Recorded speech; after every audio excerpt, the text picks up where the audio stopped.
Si Idol. Bye-bye. Diba? Gwapong-gwapo ng ating Ranger Green. So guys, ito, seat height check. Anong height mo, Idol?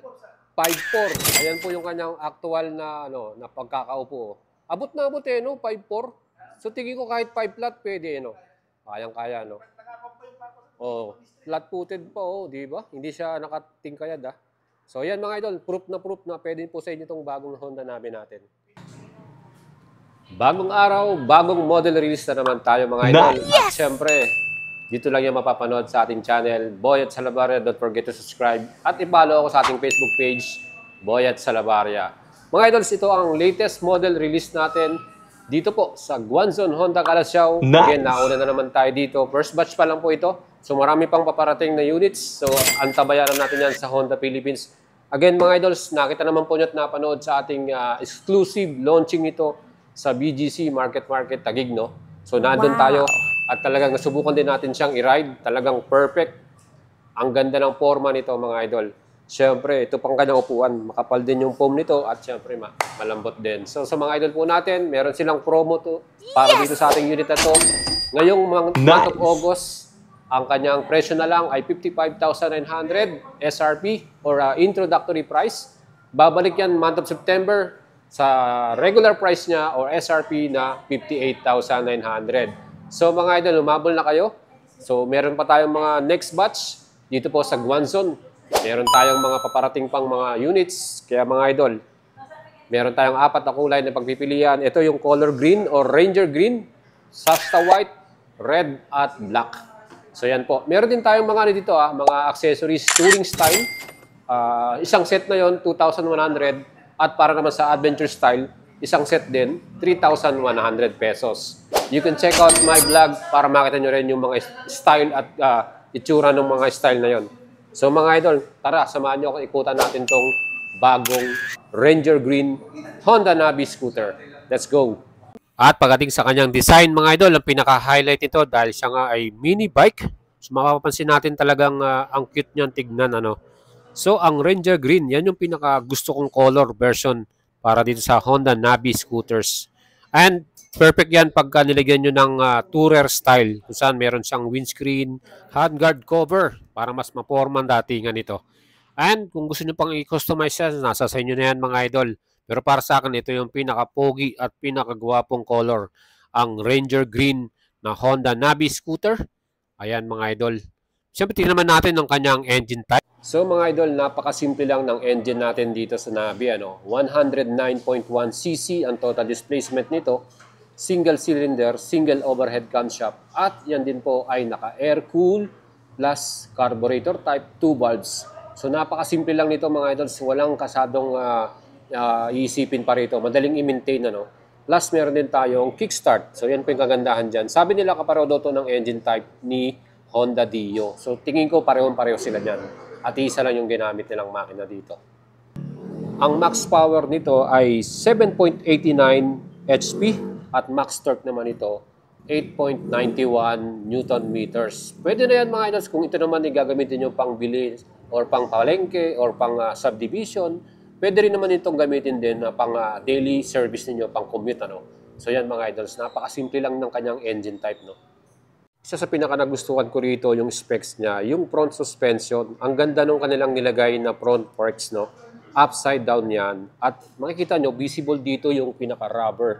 Ayan, meron siyang cover na So yung mga talsik ng mga lupa or dumi, hindi masyadong papasok sa loob para hindi kaagad masira yung ating suspension sa harapan. Ang ganda rin po ng bounce niyan dahil nasubukan na rin nating i-rides to. And ito rin ang kagandahan sa likuran natin na suspension. Heavy duty, Yung kanyang spring kulay red, Honda color, ang ganda. And ito po, pwede rin tayong magsama ng passenger. Kayang-kaya din po kahit meron tayong angkas dito. So yan po ay unit swing via swing arm, Ayan, nakita naman po ninyo. Astig. Para naman sa brake ng Honda Navi mga idol, makita naman po ninyo, meron siyang front brake na combi brake yan mga idol. So naka-combi brake tayo. Yan, makita nyo yung pinakapangalan dito, may combi brake or combination braking system. Harap at likod, sabay na sila nagbe-brake. Pero dito po sa ating ginamit sa harapan ay mechanical drum brake, no? So naka-drum brake tayo dito. Ayan. Para sa akin, sapat na yung braking system na yan para sa mas solid na pag-stop natin, ano? Tingin ko okay na to. Same din sa ating likuran na brake. Naka-drum brake din ito, mga idol. Ayan, kita nyo yung ano niya. Adjustment, no?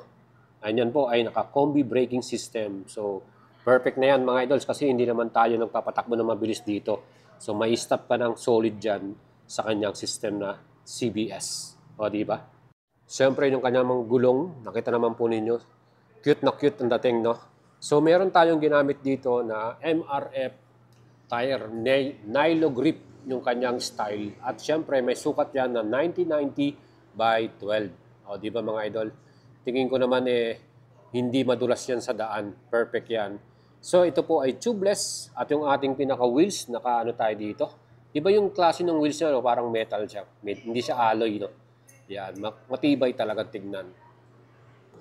And sa likuran natin na gulong, mas maliit siya, 90-100 by 10. So 10-inch yung kanyang gulong sa likuran. At yan din po ay same MRF Nilo grip style. So yan po mga idol yung ating gulong sa likod. Tubeless din.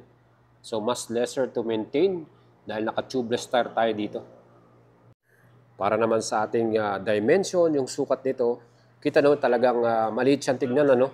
Mini bike, no, ang kanyang style at design. Para siyang hawig din ni Honda Zoomer or yung Honda Grom, no. Pero ito mga idol, siyempre scooter to, hindi to declutch, no.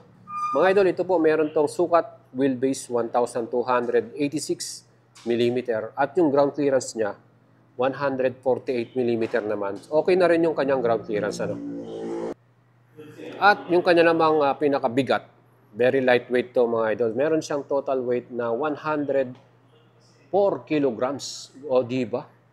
Ang gaan na yun mga idol, ano? 104 kilograms. Kaya nga pwede ito sa mga lady rider Yung mga gusto ng motor na scooter na madaling i-rides, no? Siyempre pag scooter, piga ka lang ng piga dyan. So dito, kagandahan din dito mga idols, ang seat height dito mababa din. 762 mm yung seat height nito.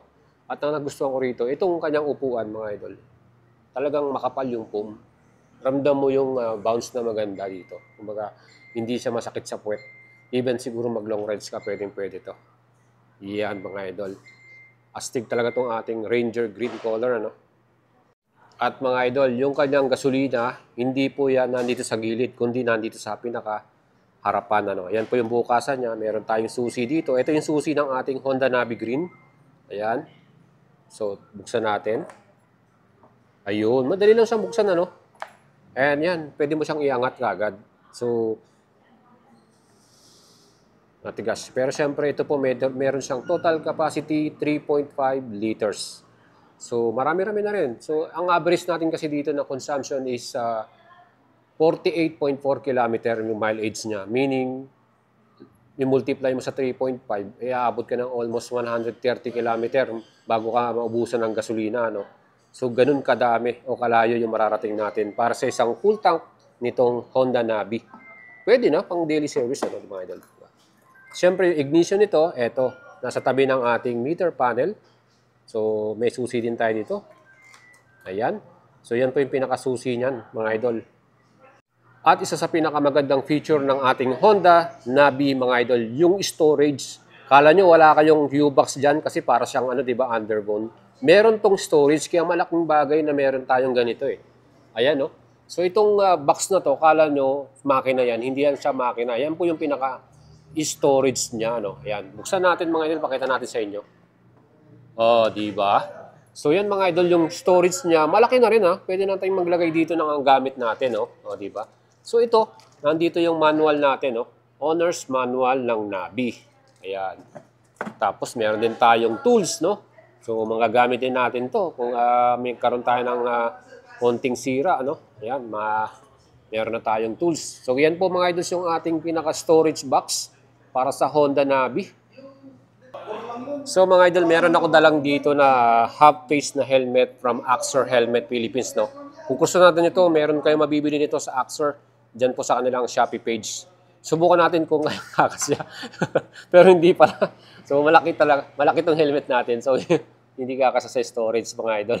Pasensya na kayo. So yung malalagay lang natin dyan, yung mga small things na daladala natin, ano.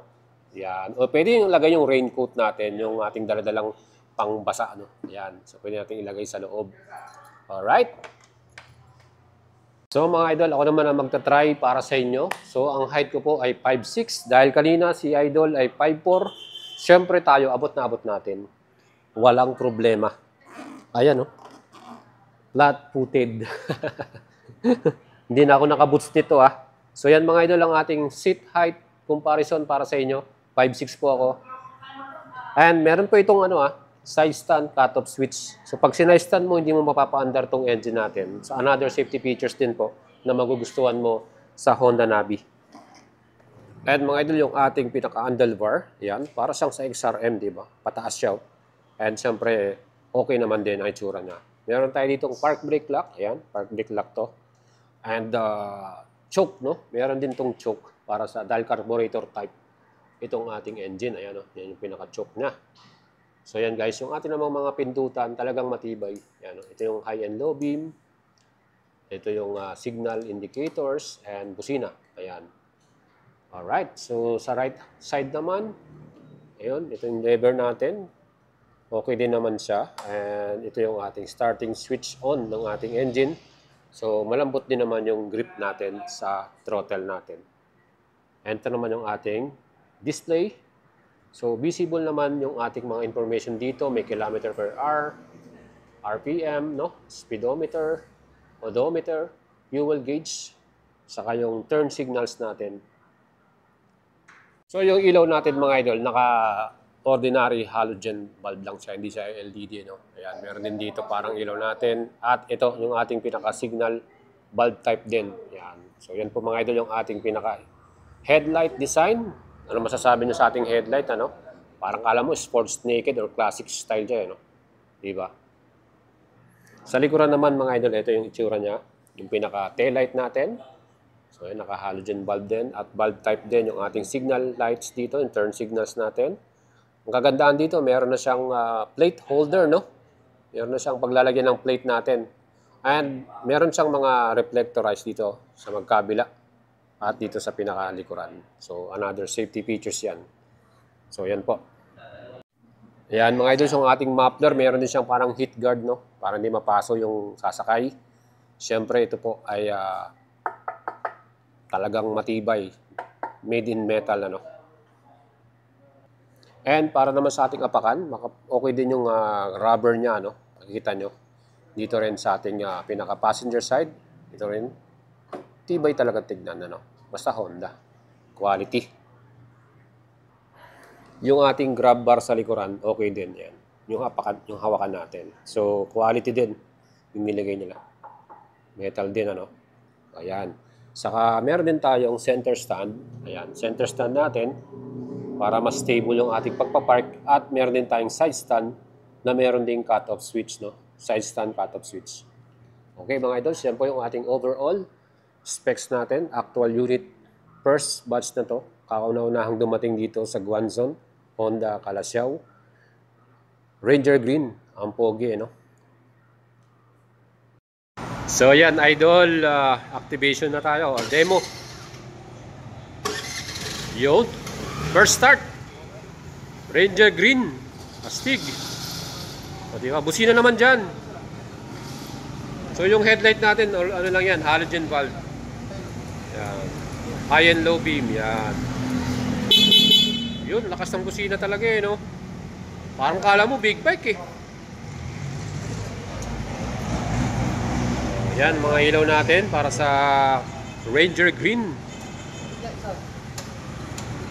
Pero pati kasi yung gulong niya sila. Ito siya flat. Okay. Anak ka.